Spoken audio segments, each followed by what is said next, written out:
Assalamualaikum warahmatullahi wabarakatuh. Tanaman yang ditempatkan dalam pot atau planter bag tentunya memerlukan perawatan dan penanganan yang berbeda dengan tanaman yang ditanam di tanah langsung, baik itu saat masa pertumbuhan, masa pembungaan, dan juga masa pembuahan.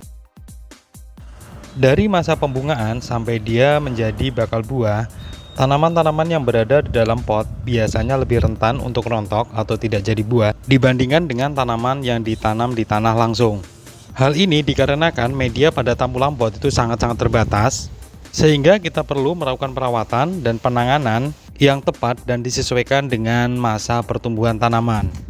Dan pada kesempatan kali ini kami ingin berbagi tips gimana caranya supaya tanaman-tanaman di dalam tambulan pot mampu membawa buah sampai dengan panen dan tidak rontok, ataupun jikalau terjadi kerontokan itu sangat minim.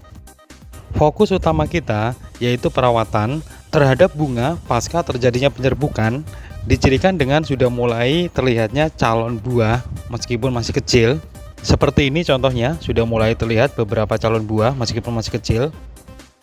Dan ini adalah contoh bunga yang baru akan mekar, artinya belum terjadi penyerbukan antara bunga jantan dan bunga betina. Dan perawatannya pun berbeda dengan bunga yang sudah dibuahi atau sudah terjadi calon buah. Untuk perawatan bunga yang baru akan mekar, kami sudah pernah buatkan videonya. Seperti ini judulnya. Linknya nanti kami tampilkan dalam deskripsi. Fokus kami pada kesempatan kali ini adalah perawatan bunga setelah terjadi penyerbukan. Langsung saja kami mulai. Yang pertama adalah penanganan dari media tanam. Ini merupakan salah satu hal yang penting, di mana media tanam merupakan tempat makanan atau tempat nutrisi yang dipergunakan pada tanaman tersebut. Adapun upaya yang kita lakukan adalah menjaga media tanam tetap dalam keadaan lembab, hindari media tanam dari kekeringan atau terlalu banyak air dengan cara menambahkan lapisan di bagian atas untuk menutupi media sehingga media tetap terjaga kelembapannya. Ini penampakan dari lapisan bagian atas. Kami gunakan rumputan kering. Selain rumputan kering, bahan-bahan yang bisa digunakan adalah dedaunan kering atau mungkin dari pecahan genting, bebatuan kecil atau kerikil, dan barang-barang lain yang fungsinya adalah menjaga atau menutupi dari media tanam bagian atas.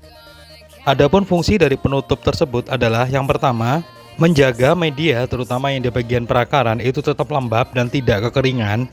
Kemudian fungsi yang kedua adalah menjaga suhu di dalam media itu tetap stabil, terutama untuk saat ini musim-musim kemarau.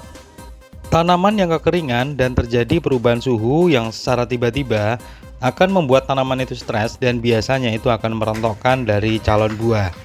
Dan fungsi lapisan penutup bagian atas adalah salah satu solusi untuk mencegah terjadinya kejadian tersebut. Lanjut, perawatan yang kedua adalah tata cara penyiraman untuk tambulan pot yang sedang membawa buah. Jangan lakukan penyiraman secara berlebihan yang nantinya justru akan membusukkan akar dan berefek pada rontoknya calon bunga ataupun calon buah. Namun jangan pula telat dalam penyiraman air sehingga membuat tanaman kekeringan yang berefek pada rontoknya bunga ataupun buah. Upayakan untuk tetap menjaga media dalam keadaan lembab, jangan sampai kekeringan dan jangan pula tanaman kelebihan air.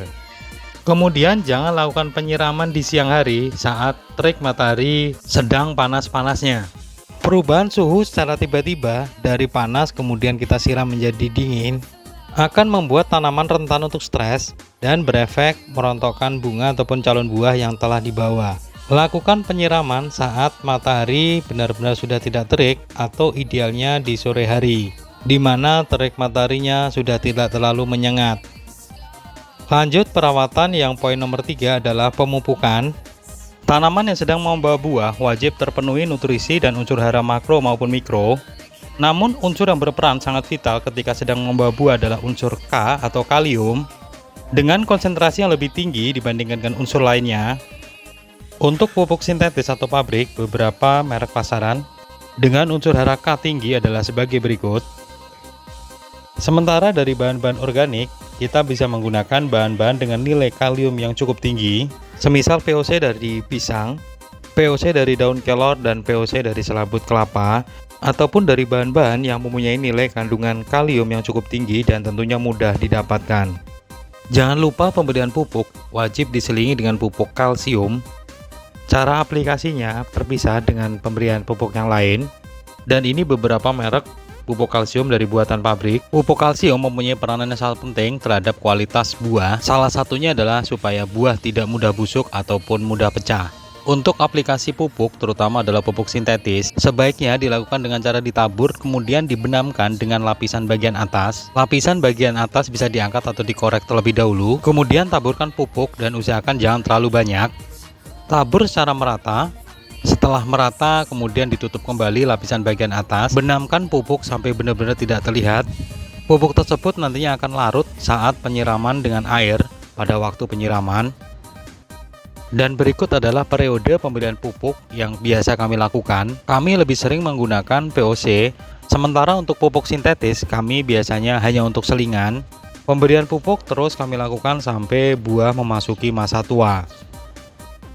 Kami lanjut perawatan yang keempat atau yang terakhir, yaitu pencegahan atau pembasmian dari hama.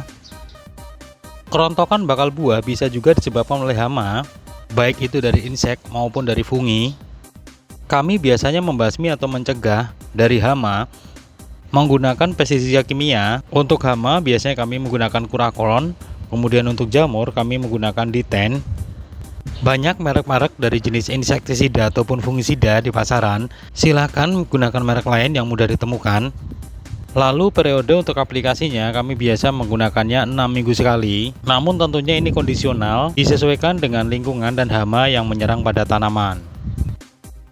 Demikian 4 tip tata cara perawatan bunga ataupun buah supaya tidak rontok. Semoga video ini bermanfaat dari kami. Wassalamualaikum warahmatullahi wabarakatuh.